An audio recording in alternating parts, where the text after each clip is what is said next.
One place that I hold incredibly dear to my heart is the region of Snowdonia, which is in North Wales. The English word for Wales actually comes from the word for foreigners. See the wall particle that I discuss in one of my other etymology videos. And obviously when the Anglo-Saxons settled, they referred to the Welsh as foreigners, probably because of their distinctive language and settlement. As soon as you drive into the Snowdonia region, uprise these enormous black mountains looming down on you, all dark and mysterious. One incredible writer on nature, a guy called Macfarlane, wrote a really good book called Mountains of the Mind. In this book, he explores the human fascination with mountains. Why do we feel like we need to climb mountains and name them after ourselves? Why do we feel the need to climb to the very top? Macfarlane proposes the concept of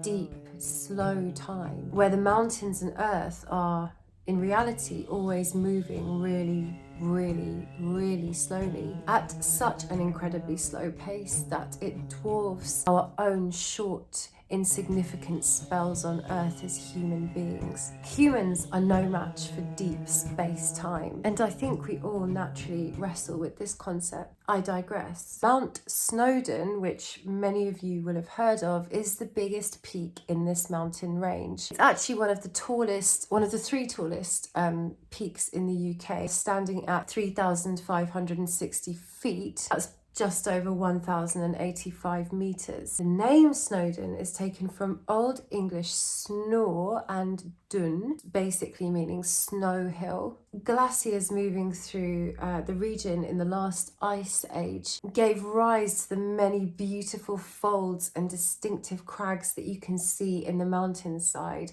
which give the region so much beauty. There are various paths you can take to get to the top of the mountain, and while we're going up the mountain, have a tiny little look at the Celtic place name particles that make up the mountain path names, and basically any opportunity to talk etymology. So you've got the Riddi path, just for example. This Riddi literally means, and I hope I'm pronouncing it correctly, it literally means black ford, presumably due to the car that's parked on the mountainside. I'm only joking. It's presumably due to the presence of a black lake or stream or river nearby that would lend its name to the pathway. And you eventually get to this point called Main, assume that's how you pronounce it, which is a narrow ridge that goes all the way up to the summit, but you get to that at the very top. And actually I bottled it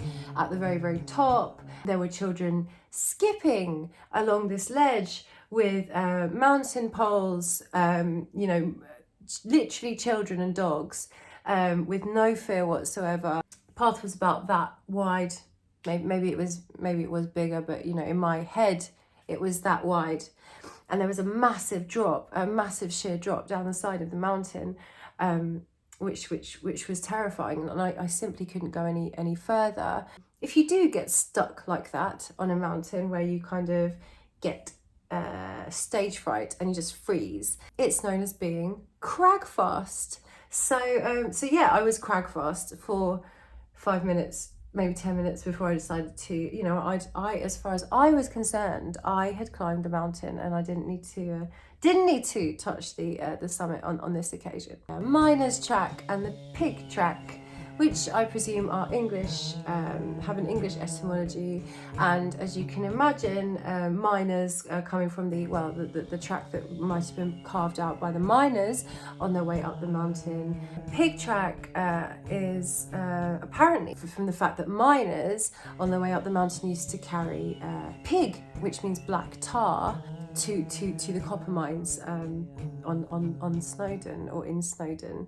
And of course, what Snowden summit exploration would be complete without talking about, I've always called it Crib Goch or Crib Gork, really sorry by the way, which is an exposed grade 1 scramble not for the faint-hearted, which is along the knife edge of the top of the mountain. Yeah, I've not done it myself, reserved for daredevils only. You can check out some links on YouTube, actually, some videos on YouTube to see how hair raising it actually is, and how crag fast some people do get. Snowden takes 8 lives a year on average, so yes, it's good advice to follow, to be careful on it, and usually tiredness and lack of light and getting lost